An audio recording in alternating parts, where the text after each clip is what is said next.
You're listening to the New York Sports Show, the #1 all New York sports podcast. Hosted by Dominic Konareski.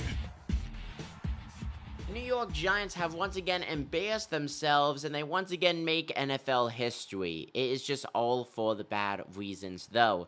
They become the first team in NFL history to lose a game while scoring 3 touchdowns to an opponent who did not score a single touchdown. They lost 21-18 against the Washington Commanders. The Giants are now 0-2. CBS Sports puts them with less than a 12% chance to make any kind of playoff football. And meanwhile, going into Week 3, Daniel Jones is still the $160 million disaster under center who is still somehow has a starting job as the Giants quarterback.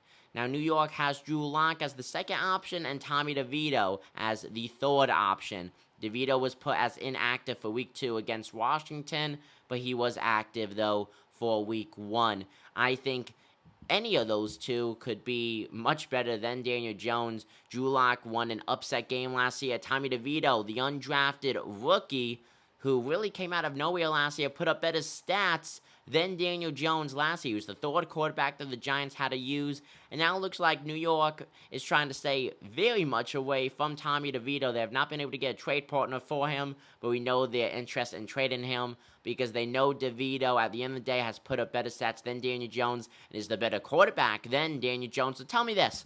Why is Daniel Jones still the starter of the New York Giants? It's all about money. At least for the majority of the season, it's going to be because of Daniel Jones' contract. After the season, the Giants could eat between $20 to $23 million in cap space by parting ways with Daniel Jones, who frankly should have never deserved that contract in the first place. 4 years, $160 million.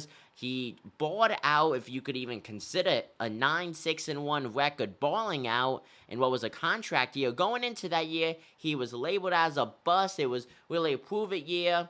He somewhat proved it. Also had an upset win in the playoffs against the Minnesota Vikings. Kirk Cousins, though, has an absolutely atrocious playoff record. And then the Giants got made fun of in the second round. It was a fluke year. Daniel Jones is a backup quarterback. If there was a redraft to occur now, he would most likely go in the late 6th or somewhere in the 7th round.